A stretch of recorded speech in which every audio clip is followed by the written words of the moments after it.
Hello दोस्तों, मैं रवि स्वागत करता हूं आपका अपने यूट्यूब चैनल कंप्यूटर कोच में।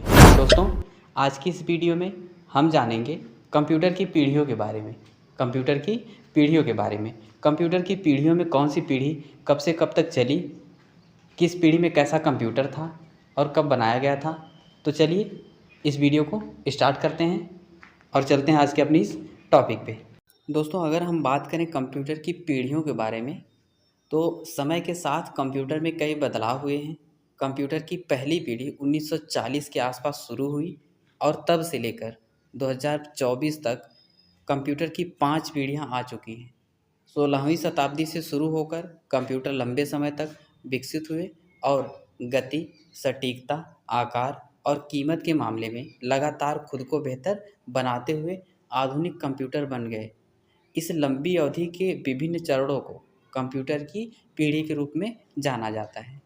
इस लंबी अवधि के विभिन्न चरणों को कंप्यूटर की पीढ़ी के रूप में जाना जाता है। तो अब हम बात करते हैं कंप्यूटर की पहली पीढ़ी की। इस पीढ़ी में कंप्यूटर कैसा था और यह पीढ़ी कब से कब तक चली। तो बात करें अगर हम पहली पीढ़ी की, तो पहली पीढ़ी में वैक्यूम ट्यूब तकनीकी का इस्तेमाल किया गया था और इन्हें 1946 और 1959 के बीच बनाया गया था। वैक्यूम ट्यूब महंगे थे और बहुत ज़्यादा गर्मी पैदा करते थे। वैक्यूम ट्यूब बहुत महंगे थे और बहुत ज़्यादा गर्मी पैदा करते थे, जिससे ये कंप्यूटर बहुत महंगे हो गए और सिर्फ बड़े संगठनों के लिए वहनीय थे। यानी बहुत बड़े संगठनों के लिए ही यह उपयोग किए जाते थे। इन कंप्यूटरों के लिए मशीन भाषा प्रोग्रामिंग भाषा थी और ये मल्टीटास्क नहीं कर सकते थे। कंप्यूटर की पीढ़ियों में पहली पीढ़ी में हमारा जो कंप्यूटर था वो था एनिएक। एनिएक कंप्यूटर का पूरा नाम होता है electronic numerical integrator and computer. Electronic numerical integrator and computer यह पहला इलेक्ट्रॉनिक सामान्य प्रयोजन वाला कंप्यूटर था जिसमें 18,000 वैक्यूम ट्यूब का इस्तेमाल किया गया था और इसे 1943 में युद्ध से संबंधित गणनाओं के लिए बनाया गया था। किससे संबंधित? युद्ध से संबंधित गणनाओं के लिए बनाया गया था। पहली पीढ़ी के उदाहरणों में हमारा कौन कौन सा कंप्यूटर है? EDVAC और IBM 650, IBM 701, Manchester mark 1, mark 2 आदि शामिल हैं। IBM का पूरा नाम इंटरनेशनल बिजनेस मशीन होता है और पहली पीढ़ी के 2 मुख्य लाभ इस प्रकार हैं जो कि निम्न दिए गए हैं। पहली पीढ़ी को हैक करना कठिन था और यह काफ़ी मजबूत थी। पहली पीढ़ी को हैक करना कठिन था और यह काफ़ी मजबूत थी। पहली पीढ़ी के उपकरण मात्र 1,000वें सेकेंड में ही गणनाएं तेज़ी से कर सकते थे।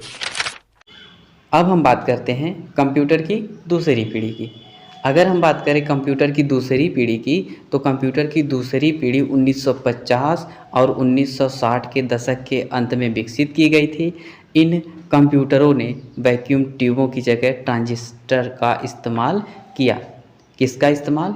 ट्रांजिस्टर का। पहली पीढ़ी के कंप्यूटर में हमारा वैक्यूम ट्यूब लगाया गया था, जबकि दूसरी पीढ़ी में वैक्यूम ट्यूब के स्थान पे क्या लगाया गया? ट्रांजिस्टर।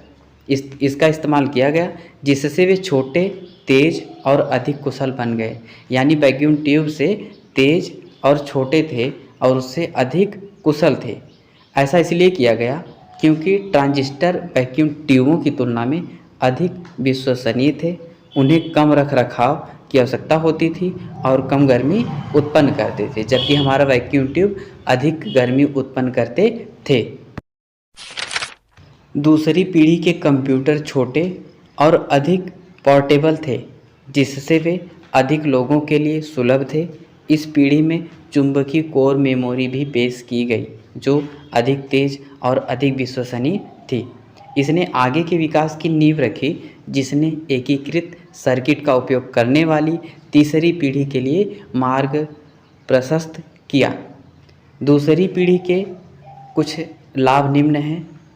पहला लाभ, उन्होंने बेहतर गति, और उन्नत सटीकता प्रदान की। उन्होंने बेहतर गति यानी गति उनकी बहुत ही अच्छी थी और उन्नत सटीकता प्रदान की। इस युग में विकसित कंप्यूटर छोटे, अधिक विश्वसनीय और कम बिजली का उपयोग करने में सक्षम थे।